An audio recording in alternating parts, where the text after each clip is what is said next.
Hello and welcome to Forbidden Talk, where we discuss controversial social issues in the Middle East. Today's topic is child abuse. Child abuse is a highly sensitive topic, regardless of where it takes place in the world. The West is certainly not without its fair share of child abuse cases. However, why is there such a significantly strong social stigma attached to reporting abuse in the Middle East? Some people might think that severe disciplining of a child is a form of abuse. Yet on the other hand, in some parts of the Middle East, men are able to satisfy their lusts legally through child marriages. A 12-year-old girl being forced to marry an 8-year-old man would seem a severe violation of a child's human rights to many people. But this type of arrangement can and does take place. In this episode, we shall be exploring what are the underlying stigmas attached to child abuse in the Middle East and what needs to be done to help those victims of abuse, whether on an emotional or physical level. At this point, I'd like to welcome my studio guest, Najibullah Karashi, an award-winning journalist and filmmaker who's worked on projects in Asia and the Arab states. His most recent works include The Dancing Boys of Afghanistan and Opium Brides. But before launching into our discussion, let's take a look at this brief report. Child abuse in the Middle East has increasingly come to the forefront in recent years in countless different forms. From abuse in homes by parents to abuse by maids and orphanage workers, there are countless definitions and forms of child abuse. In the Middle East, like most parts of the world, it can easily go unreported. In 2014, more than 1,000 physical and sexual assaults were registered between January and October in Egypt, while 660 were recorded on average during the preceding 3 years. The cases included 131 cases of rapes, 118 murders and 263 instances of torture. Egypt's National Council for Childhood and Motherhood documented 300 cases of assault on children in October last year, including 27 boys and girls raped and 23 murdered, 13 of them by parents. Several cases of physical and sexual assault on children were also reported in orphanages. In Turkey, a total of 633 children died as a result of violence in 2013. Children of wars particularly are more vulnerable to abuse, for example in Iraq and Syria. The United Nations Refugee Agency reports that nearly 2 million Syrian refugees are children, and while living in refugee camps, these children can easily fall victim to sexual abuse and exploitation in unfamiliar and overcrowded conditions.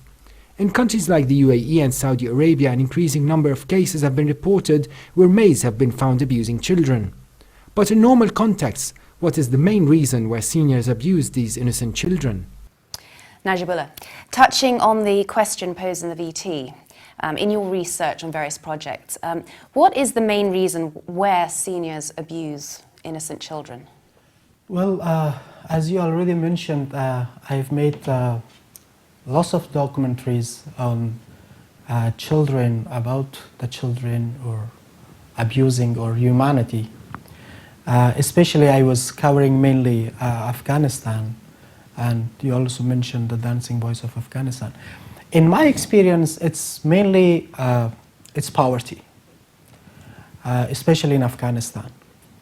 As you can see on my film, even the young boys as age of 9 or 10 or 11 was abusing because their family or their background was poor, and somehow they were taking from warlords or commanders from powerful people.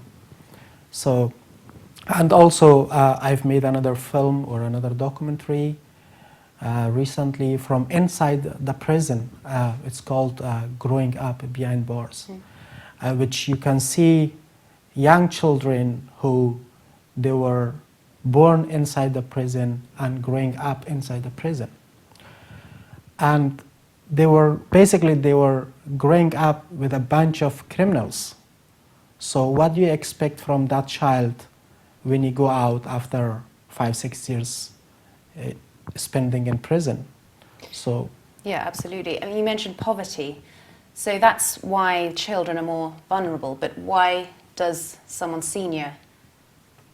Well, as you can see in Middle East countries, which we can just watch on the report, in Syria or Egypt or Turkey or around the world, even here in the UK, they abusing child. So every nation, every country they're using in a different way. But the main thing is it's really dangerous for the world. I mean, that to see everyone were like all the children kind of abusing by different people in different countries. Now tell me about your documentary, Dancing Boys of Afghanistan. It exposes the ancient custom of bazi. Well, yes, it's called, in Afghanistan, it's called bacha bazi. This practice was going on in Afghanistan for years and years, and no one were there to expose it.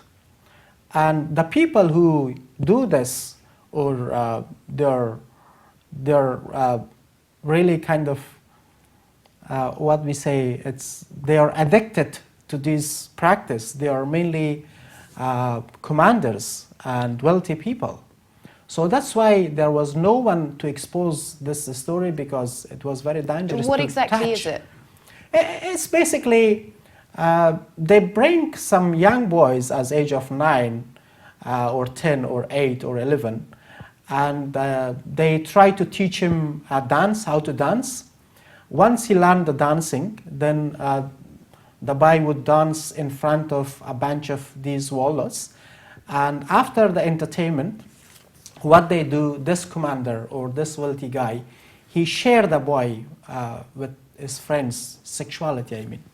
So sometimes the boy will be killed because his life would be danger. One commander says, I want to spend the night with him. And another says, no, this is I have to spend the night with him. So I also discovered this on my film in Bacha Bazi, and you can see clearly. And there's lots of boys has been killed by these warlords or drug dealers or wealthy people. Why? Because when they grow up, their family, basically, they don't know. Some family, they don't know what their son are doing. Once their elder brother or the parent knows, they try to take back their sons away from this practice. And then once they go back to their home, these warlords or commanders, they go back to them saying, you have two ways. Either you come back to your position or you will be killed. And how do they actually initially get involved in this? It's not their choice. They're selected? It's not choice. They have lots of what we call pimp, but he says we have some men around the country. They have money, they have power, they have everything. They go to villages. They're trying to find attractive boys and poor guys, very poor families from poor background. When they go there, they go to their families and they say, take your son to us. We take him to the city, to the town, and we provide them job or etc. They give some false promises. And they promise to their family that every month we will give you this amount of money, for example, $100 a month. And the poor boy, he doesn't know what's going to be on. When you go to the town, they bring another ex-dancing boy saying, teach him a dance. Then bringing another ex-dancing boy musician and to teach him how to practice or how to be a musician as well. So this is how they began. And then once they are inside the game, then they are inside. Then they forcing them to wear women's clothes, females' clothes, to do some makeup, to do everything, and to dance in front of them. Okay. Well, we're going over to our first phone guest now, Ida Iki, a child protection specialist in armed violence and weapons child protection at UNICEF. Ida, I'd like to firstly address the latest UN report that ISIS is systematically killing, torturing and raping children and families of minority groups in Iraq. Could you go into this in more detail, please? Thank you, and I would be happy to. Indeed, the recent report of the UN Committee on the Rights of the Child speaks to some of the abuses being committed by ISIL, including, as you said, the systematic killing, torture, rape, forced conversion to Islam, and denial of humanitarian assistance to minority children. And they've reported that these abuses are part of an attempt by ISIL to suppress, permanently cleanse or expel, and in some instances, in fact, destroy these minority communities. In terms of some of the details, with killing of minority children, this has included several cases of mass execution of boys and repeated reports of beheadings, crucifixions of children, burying children alive, as well as cases of stoning of children, public stoning of children. There are also large numbers of children that have been recruited by ISIL and that are being used in the conflict. This includes Iraqi children as well as children recruited from other countries such as Syria, which have been moved to Iraq, and vice versa. And these children are being indoctrinated, militarily trained, and used as bomb makers, suicide bombers, combatants. They've been used to man checkpoints and as human shields. And they are also being trained to kidnap and to arrest and guard other ISIL detainees, which is noted specifically in that report. ISIL has also abducted a large number of children, many of whom have been subjected to physical and sexual assault and severe trauma, and some of which have been enslaved, including the sexual enslavement of children, in particular children belonging to minority groups. ISIL has set up markets where these abducted children and women are sold, and has also sexually enslaved children that they've imprisoned. Yes. The early enforced marriage of girls to ISIL, especially foreign fighters and emirs in ISIL-controlled territories, has also become quite common. These girls are oftentimes then abandoned by their husbands when fighters are transferred to new areas or when girls become pregnant.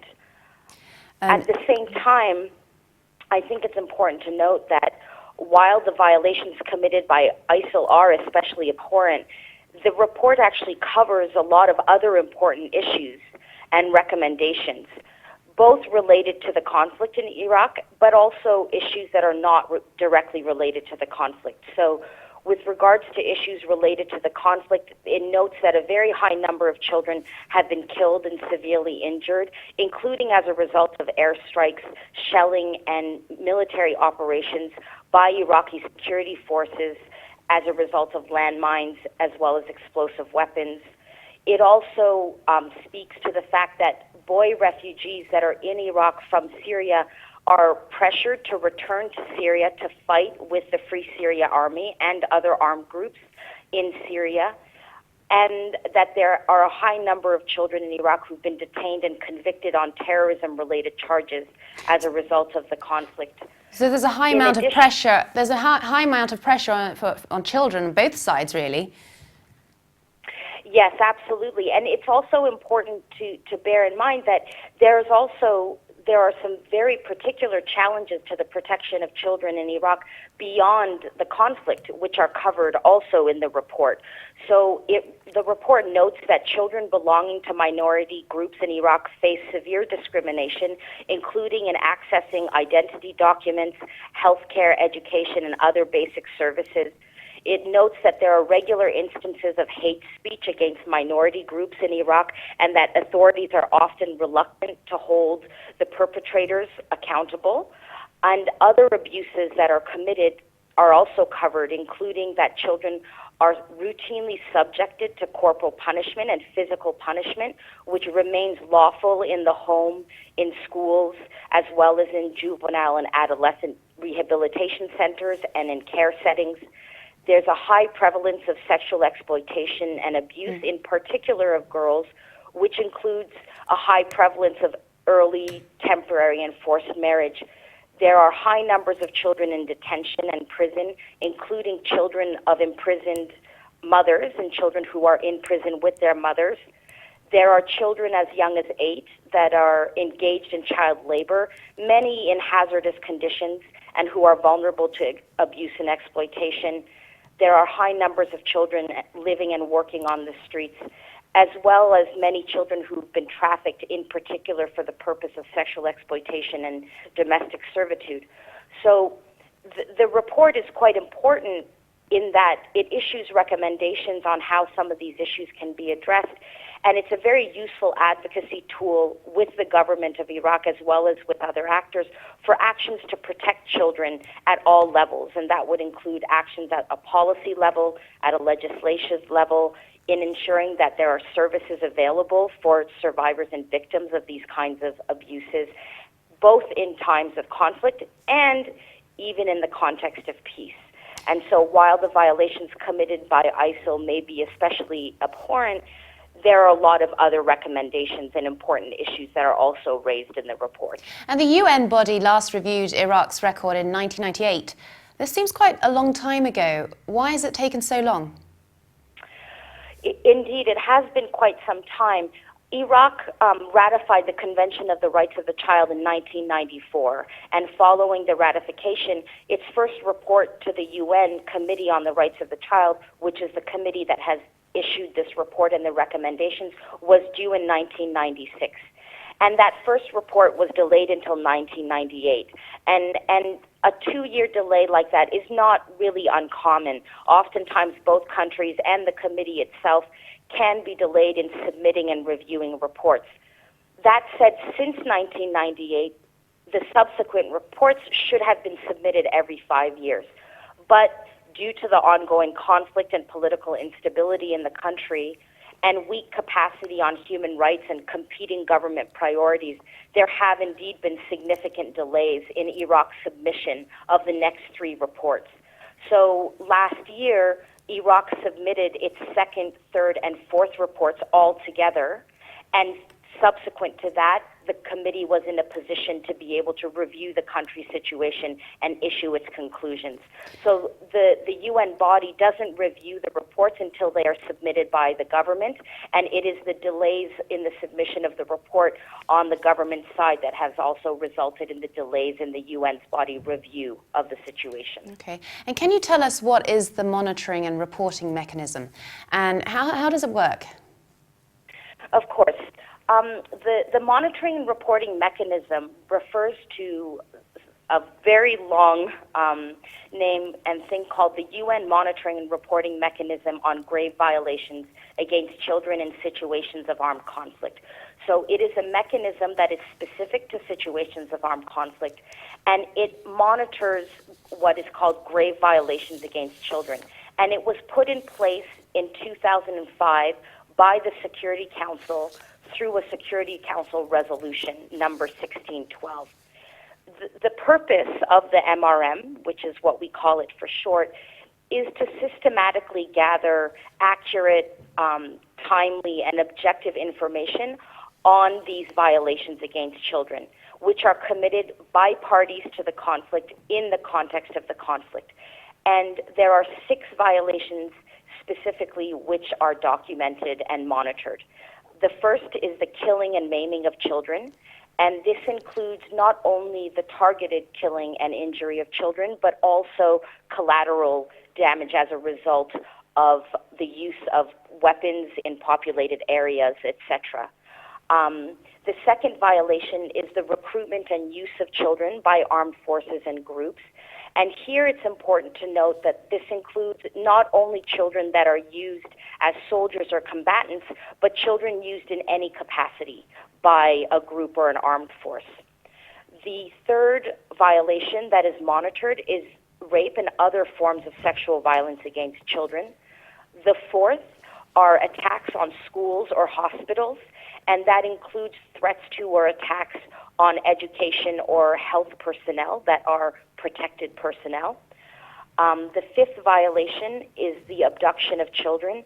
And lastly, the sixth violation is the denial of humanitarian access to children. So when warring parties prevent humanitarian actors such as the UN or international organizations from reaching populations and children in need with assistance.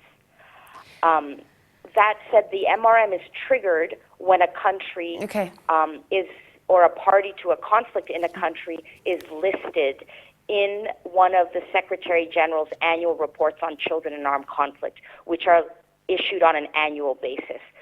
And so once a group is listed in that report, the MRM is triggered in that particular country. And at that stage, the UN as a whole establishes a UN country task force within the country, which is responsible to monitor these 6 grave violations.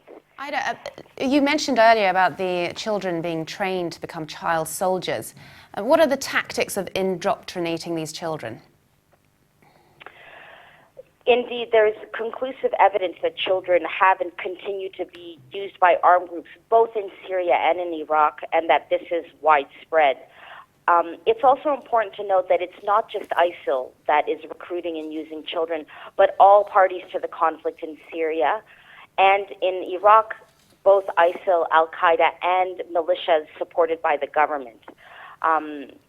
With regards to the indoctrination, again, this is not always specific to ISIL. There have also been reports of children indoctrinated by Kurdish armed groups, although the level and severity of indoctrination and radicalization by ISIL is unparalleled.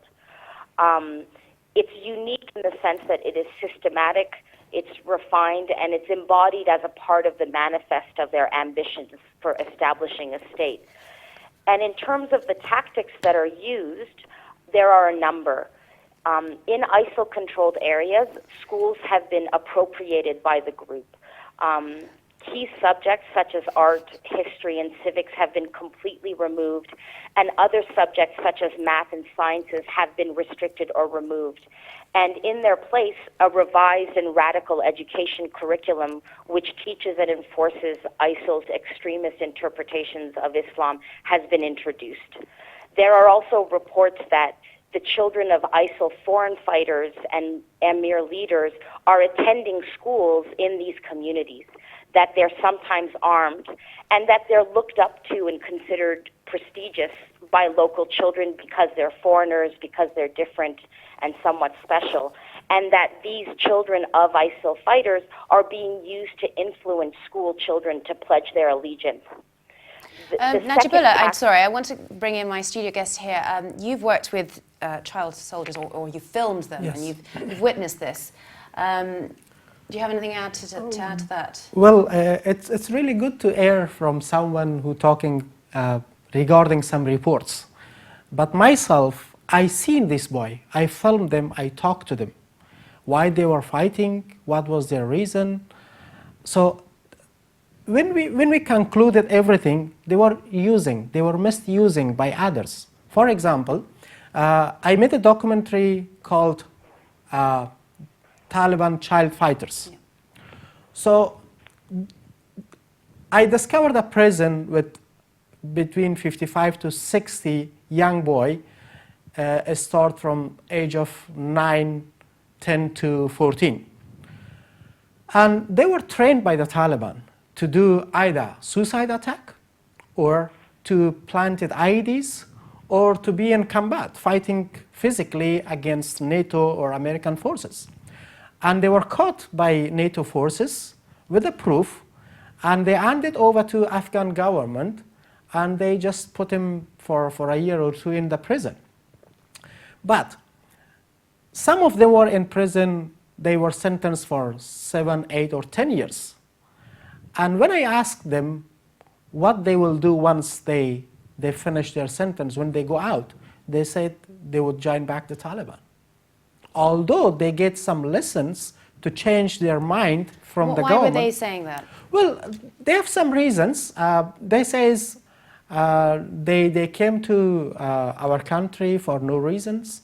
They were killing all innocent people.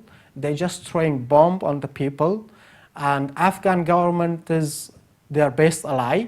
So we don't like either Afghan government as well. So they trust the Taliban more than yes, they said we need freedom.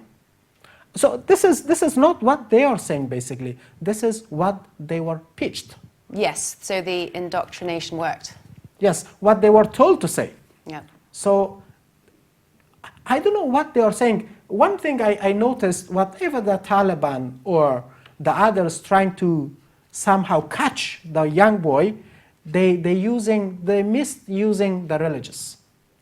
They just say in the Quran, for example, says this, They this, misuse that. religion, yes. Yeah. So the boy says, yes, if the Quran says, because he don't know, he cannot read, he don't know the Quran, he don't know the meaning. Yeah. So whatever they telling them, he accept that.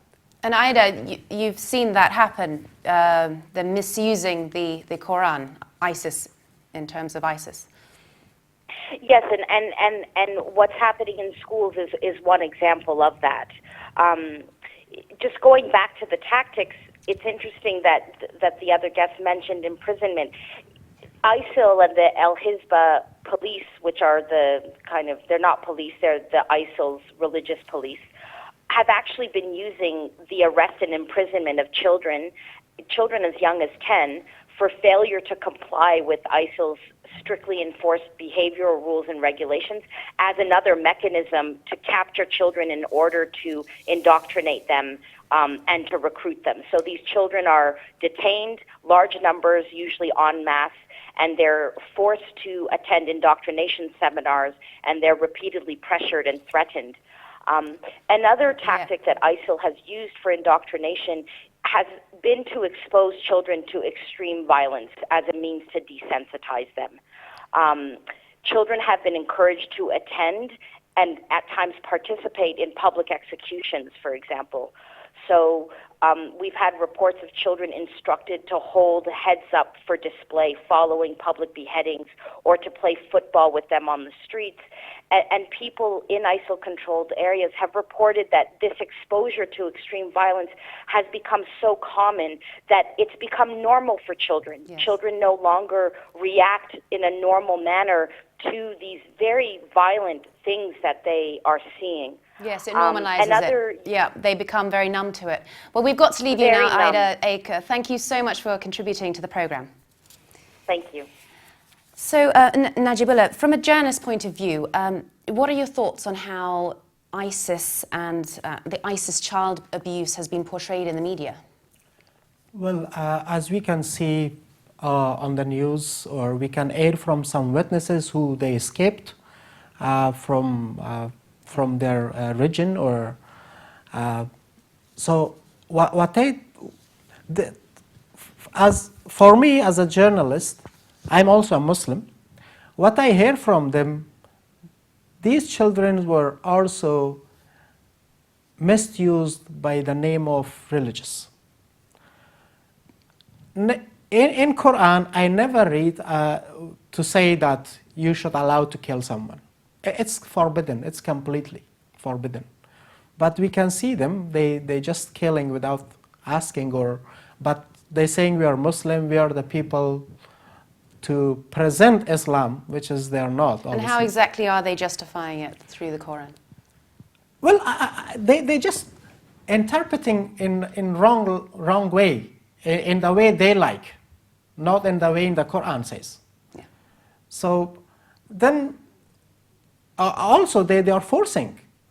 They're a child. For example, if a bunch of people suddenly go to a village, burn all the people, all the villages, and there is like 15 children left, like age of 10 or 12 or 15. So what they think?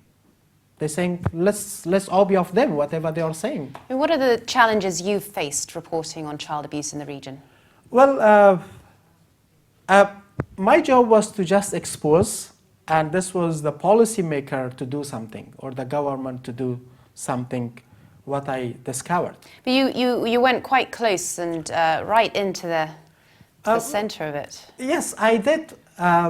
For the film, for The Dancing Boy, when the film was broadcasted worldwidely, the Afghan government took action very quickly. They arrested some of these pedophiles quickly. Only some of them. Some of them, but unfortunately, a few days later they were released because we have just a corruption government.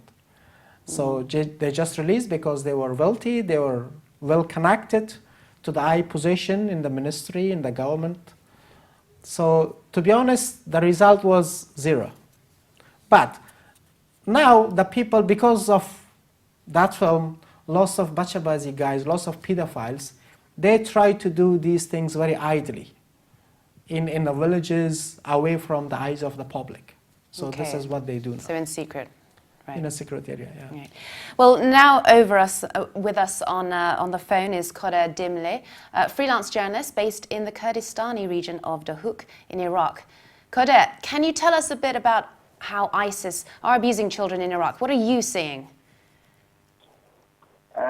The new things now, how ISIS they deal with Yazidis women, they change the place of a lot of those women in Syria from Raqqa to another city called Shaddadi, and also a new group of women and families who's been taken to use them as a slave in the agriculture fields and for working for people who are members in the ISIS. And at the same time, they start last week also to select again the young girls and boys under 11 also from the families. They took them from the families, and then we don't know where they took them now. At the same time, with the work for those women and men in some area in south of Mosul and near Syrian borders, they are really in a very bad situation because, as we know, some of them, they work more than 15, 16 hours in the day without any payment. They just use them as a slave. And what are the governments doing in Iraq and Syria about this, from what you can see? The government in Iraq, till now, they don't have any plan to work to help those women to be released, and even the Syria also. We have information there are some women from Syria also, they are being kidnapped by ISIS. But because the area now has become more strong in controlling by ISIS, especially in Raqqa and in Mosul, so there are no any activities from the government, from both governments, to help those women to be released. Do you see the situation improving anytime soon? Sorry? Do you see it dying down, the situation?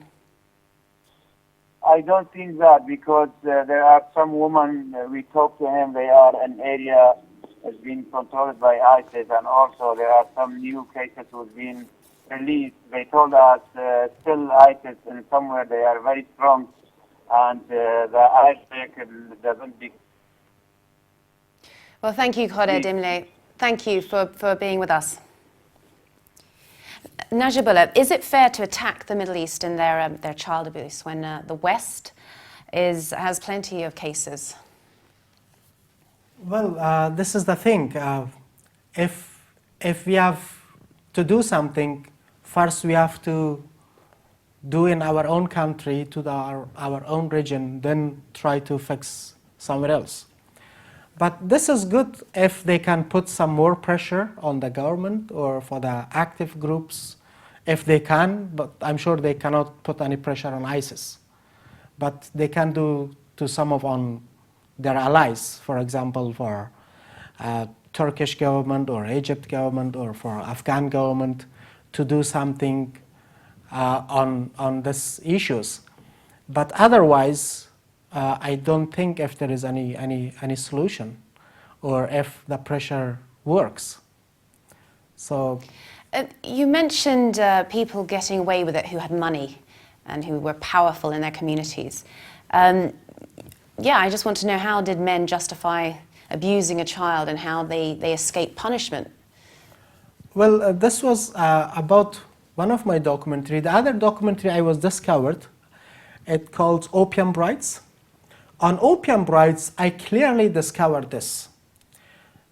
So in this film, the drug dealers, who they were using only girls, they were exchanging the girls with opium, basically.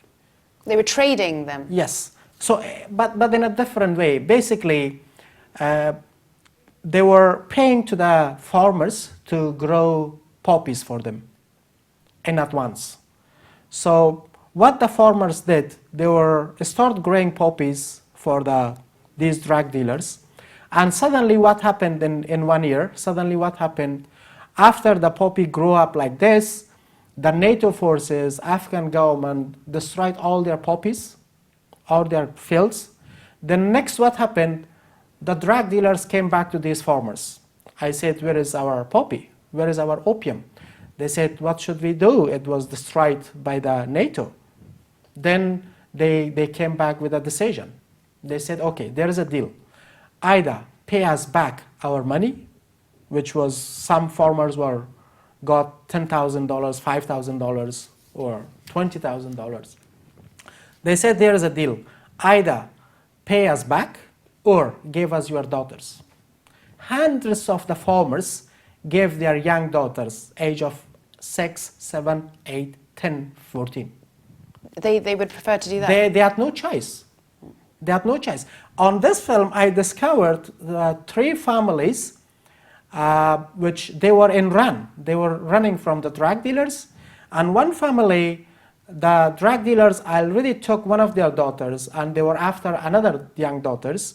So at the end of the film, you can see finally they caught the other girls as well. So this poor family, what should they do? Where they should go? They have no choice. And how does that make you feel, sort of filming that, being there? To be honest, I can't control myself as a human, but on the other hand, I was a journalist and I had to cover that. But it was horrible to see such kind of situation. Somebody is taken away because of like $5,000, and the poor family cannot do anything. Yeah, it's awful, awful. Well, moving over to Skype now is Professor Sahika Yüksel, Professor in Psychiatry at Istanbul. Welcome and thanks for being with us. In Turkey, a total of 633 children died as a result of violence in 2013. What is the most common form of violence towards children in Turkey? Actually, there is not only one reason. Perhaps some of the children can be died because of the neglect in their family. And if the family is not cover the child's need, actually our social system is not very helpful to provide other sources. But recently, particularly last year, we had problem in southeast of Turkey, particularly southeast of Turkey and the border of Syrian and Iraqi part. There are a lot of fighting is going on, and during this fighting, there are sometimes by an accident, while the children are playing in their garden, they might killed by the bullet, or sometimes children also take part in the protest in this area for the demonstration. During the demonstration, also the security forces open their weapons and they might kill anybody. Several people died in their way, including number of children. Why are children or even adults later on in life reluctant to report the assault to the authorities, even to their families? Actually, when let's divide two parts. If this is the government, police or military service make the harm to the children in this time, either the family or the people who are human rights activists help them and they can apply for to the courts. Not always they have a good results and reliable and then justice they can, but they might do recently. But if the family, something happened, if again we can divide for two parts. Physical violence towards the children and sexual violence towards the children. Physical violence in certain degree acceptable as a way of brought up the child. And we have a very terrible saying, if you don't beat your daughter when she is small, you will beat your own niece later on. It means you will regret, she will go out with the man, etc. So physical violence, it's a way of teaching and acceptable treatment for the children if they are not very severe. But sexual abuse, of course, it is not acceptable for anybody, and when it happened only secretly, and the children generally they don't know what they can do if they are very small. Even they don't know it's called abuse or not. If they are older, say it's young girls or boys after 11 or 12 years old, and they can be accused themselves being take part of it. And what are the psychological impacts of children who've been abused, sexually abused even? I'm talking about our Turkish experiences, but if any child, if abused, of course, they feel themselves powerless, and they feel they cannot control their life, they cannot control their body, and unfortunately, this affects not only for short time, but also for long time. It can continue to affect their life in later on, and sexual abuse particularly affect the sexual life, of course. Thank you so much, Professor Sahika Yüksel, for joining us. Thank you. Thank you. Najibullah, in the Dancing Boys, how have the boys been affected in terms of their sexuality through abuse? Well, Dancing Boys or bacha bazi is two things: dance and sexual abuse. It's related to each other. If the boy is just dancing, it's mean he will be using as a sexuality as well. It's no doubt.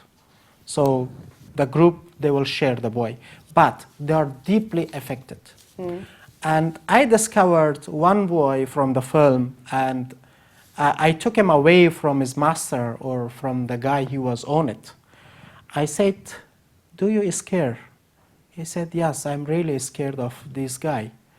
If I don't obey him, he would torture me, he would kill me, and he would kill my family." So I said, do you do this for pleasure or for fun? He said, "No, I have no way, I have no choice. I have to do this." So this boy was mentally affected, of course. Then I found another ex-bachabaz. I mean, he used to do dancing, and he used to be using by others, but now he was age 18 now. He said, after this, I'm not used for the men anymore. So now he's planning to have his own boy now. Right, so that's a good question. I mean, how likely is it that someone abused is going to become an abuser? Yes, right. Abuse become abuser, of course. So because he learned like this, he was age of 8 when he joined this game. Now he is 18, 10 years he was in this game. So what would be his future? He would be another abuser. So this is the generation going on and going on.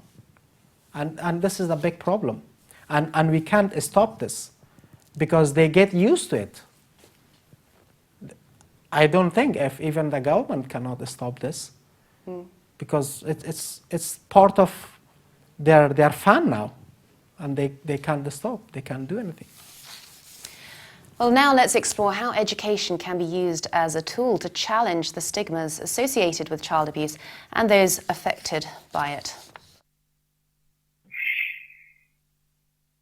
Well, Najibullah, did you see any examples of boys breaking away and campaigning for the custom to stop? Well, no. While I was working in this documentary for about 9 months, and I was going in and coming back, and I met lots of pedophiles. I met lots of commanders. I met too many boys, but no, they never.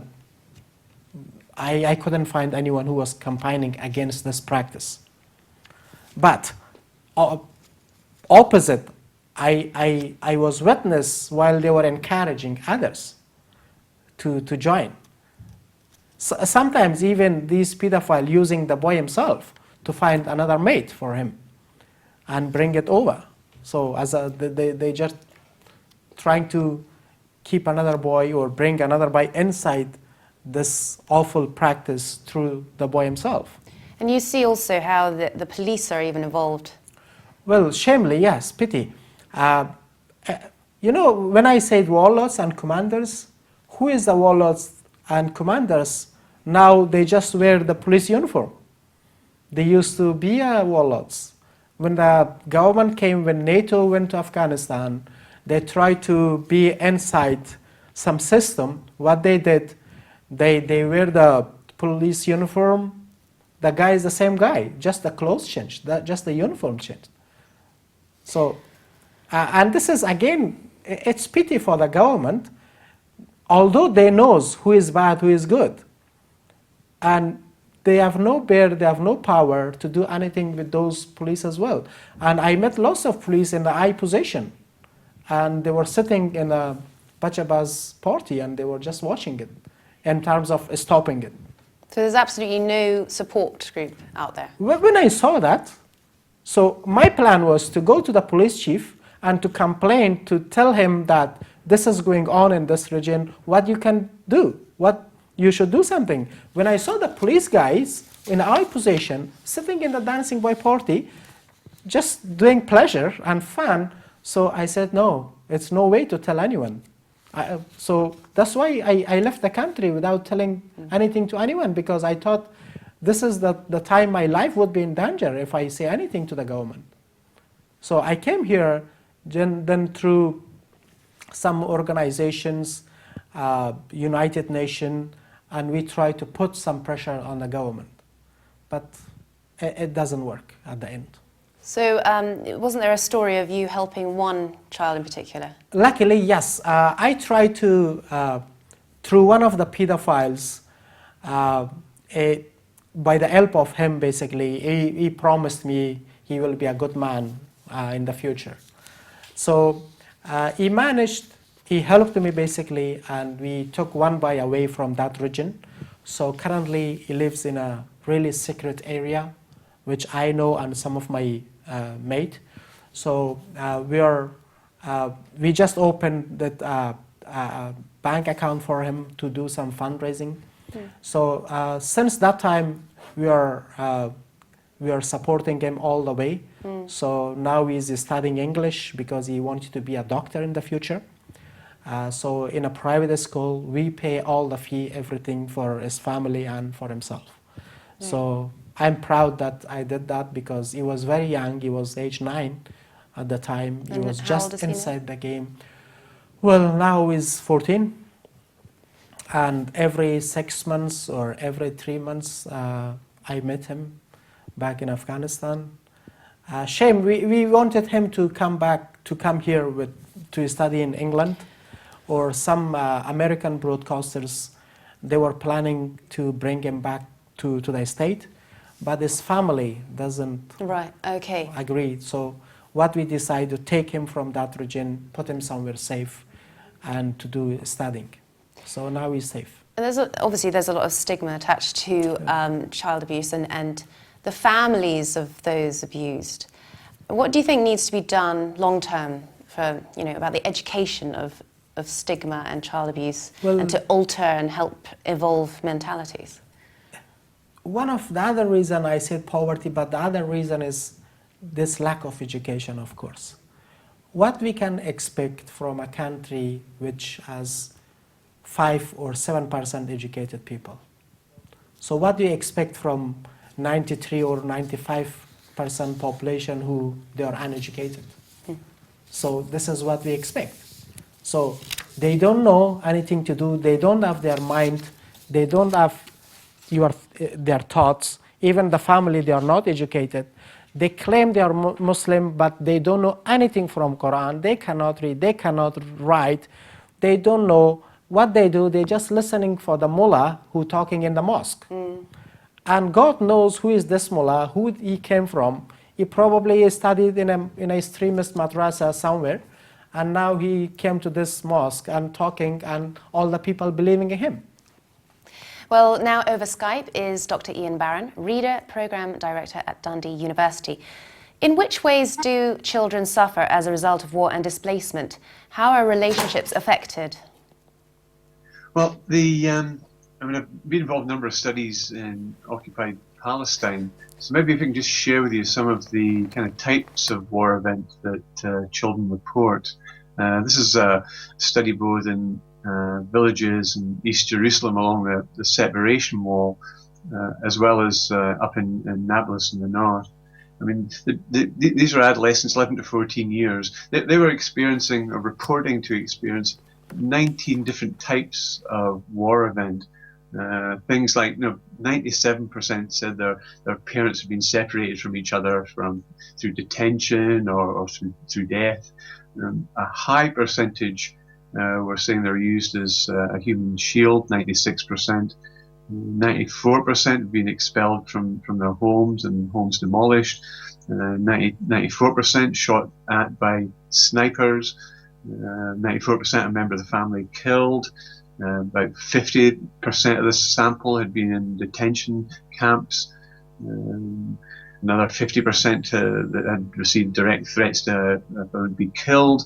And about 40% had seen someone tortured, and 34% had seen someone raped. So we're talking about very serious. I mean, it seems like a massive undertaking to have to help, or where to begin to help children who have experienced all of that. Can you talk us through the recovery process of a child who's experienced the trauma of war? Yes, well, the trauma of war, I mean, the consequences, I guess, are pervasive. The post-traumatic stress disorder is a cluster of symptoms of intrusions, of flashbacks of these events that I've just been talking about in a very sensory way.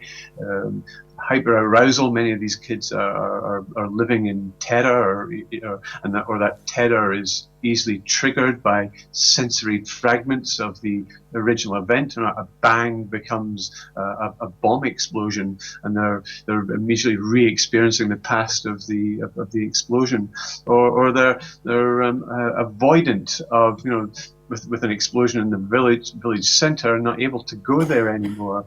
So the interventions are really about enabling children to feel safe again, ensuring that they're physically safe, but also emotionally safe. And that emotional safety, they're children, so parents have an important role in terms of their attachments with them, enabling them to feel loved and cared for and not blamed for some of the symptoms that they tend to show. Stabilization is a big issue beyond physical and emotional safety. In other words, helping children recognize what their feelings are, recognize those feelings are normal and natural given the heinous kind of events that they've experienced, and teaching them some calming techniques so they can begin to stabilize and regulate some of those emotions, so they have some kind of sense of control rather than feeling out of control. Hope is also, sorry. No, I was just going to bring in Najibullah at this point. The children you encountered, that sort of feeling of safety, stabilization, do you think they sometimes sought that from the Taliban or the networks they were in, they got involved with, as opposed to actually staying in their families? They were living in poverty, or they were from broken homes as a result of war. Do you think they sought safety through something which is more corrupt? Well, first of all, they don't have safety at all. They love to be with their family. They want to be with the family, but they cannot to be with their families because of either because of this corrupt government, or these powerful people, or pedophile, or these gang or warlords. So they won't feel safe at all. All the time their life is kind of in the hill. Yeah. So I suppose, Dr. Barron, it is important to bring safety into their lives again. I think so. Crucial, in fact, and that's a real important point for those children who are still in immediate danger and risk of attack. That their capacity to heal is significantly undermined compared to those where you can actually enable them to be in a safe place. I was going to say hope, instilling hope is another important aspect of the healing process, trying to enable children to imagine a better time, a time when the current traumas have passed. When we enable that to occur, it tends to create a kind of bounce effect. They'll feel better at the time, but it's not sufficient in itself to deal with the traumatic experience. We need to use that bounce effect, that slight hopefulness that's created, to then introduce some trauma-specific therapies. And the key trauma-specific therapies tend to involve brief exposure, enabling the child to go back and glimpse the traumatic material, but in a way where they can feel they have some kind of sense of control over their bodies and don't feel overwhelmed by the brief exposure. So they're asked to put the image on a screen, perhaps, and see it at a distance, or they involve taps to keep them partly in the room in the present, as well as glimpsing the material in the past. So this 1 foot in the past, 1 foot in the present. And in terms, but in terms of education, what can be done to alter the perception of child abuse in the Middle East and the stigma attached to it? I think there's real challenges about child abuse, not just in the Middle East, but globally. I mean, one of the core issues, I think, is a capacity to listen to and believe children. Abuse, I think, occurs within a conspiracy of silence, and it seems that adults turn out to be real poor at asking children questions about the harms they've experienced. Our levels of adult denial are breathtaking. I was involved in one study in Scotland where we were delivering abuse prevention programs. We asked the teachers how many disclosures were there lesson by lesson, and they would say none. We then looked at the videos of the lessons delivered, and children were disclosing 5 different kinds of abuse per lesson. It was out there, So our adult ability to not listen or believe is quite remarkable, and I suppose that's reflected in the incidence figures for child sexual abuse or physical abuse. They tend to be far smaller. Yes. There's identified cases compared to the prevalence statistics. When you ask them in adulthood, were you abused or sexually abused as a child, those figures are sky high. Well, thanks, Dr. Baran, for your participation today. Thank you. Thank you. Najibillah, you've won the Amnesty International Media Award for your work. How can the media have a positive impact on reporting child abuse? Not only this award. Since 2009, I achieved more than 20 international awards from my work, especially from the Dancing Boys of Afghanistan and from Opium Brides. As a journalist, for me, the media, they're doing their own job, or their duty, by exposing or by giving a chance for a journalist to expose the world, and they're commissioning their films through the world, they're showing to the world what's going on. But again, it comes back to the policymakers, where they have power on those countries.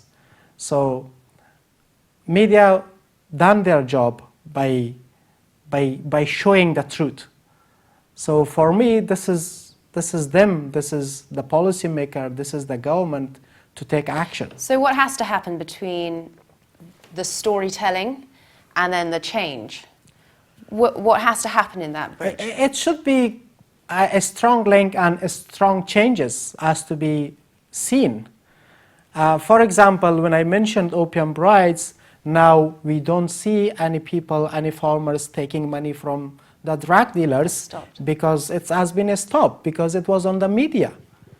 So now we see lots of family try to keep their children or their sons at home to not join the Taliban, because they will end up in the prison because they watch the documentary.